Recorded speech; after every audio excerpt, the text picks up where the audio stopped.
सच्चे भक्त की कहानी। एक बार की बात है, भगवान के एक सच्चे भक्त थे। वह बहुत गरीब थे लेकिन भगवान में उनका विश्वास बहुत मजबूत था। वह हर दिन मंदिर जाते थे और भगवान की पूजा करते थे। एक दिन वह मंदिर से घर जा रहे थे कि रास्ते में कुछ डाकू मिल गए।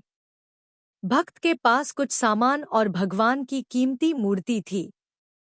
डाकुओं ने भक्त से उनसे सारा सामान मांगा।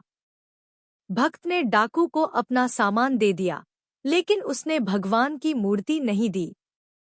डाकुओं के दबाव डालने पर उन्होंने कहा, मैं भगवान का भक्त हूँ। मैं अपना सामान और अपनी जान दे सकता हूँ, लेकिन मैं भगवान को नहीं छोड़ सकता। डाकू भक्त की बात सुनकर हैरान रह गए। उन्होंने कभी किसी ऐसे व्यक्ति को नहीं देखा था जो भगवान का इतना बड़ा भक्त हो। डाकू ने भक्त से कहा, मैंने अपनी जिंदगी में आपके जैसा भक्त नहीं देखा जो भगवान को देने से अच्छा अपनी जान देना उचित समझता हो। मैं आपको कुछ पैसे दे रहा हूँ। आप इन पैसों से अपना जीवन अच्छे से जी सकते हो। भक्त ने डाकू के पैसे लेने से मना कर दिया। उसने कहा, मुझे पैसों की जरूरत नहीं है। मुझे भगवान पर भरोसा है।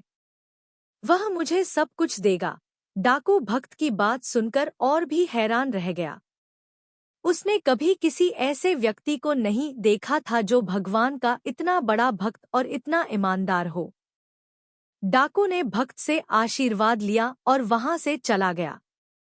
भक्त घर गया और भगवान की पूजा करने लगा। वह भगवान को धन्यवाद दे रहा था कि उसने डाकू से उसे बचाया था। भक्त को पता था कि भगवान कभी भी उसका साथ नहीं छोड़ेंगे। भक्त भगवान की कृपा और अपनी मेहनत से एक दिन बड़ा आदमी बन गया।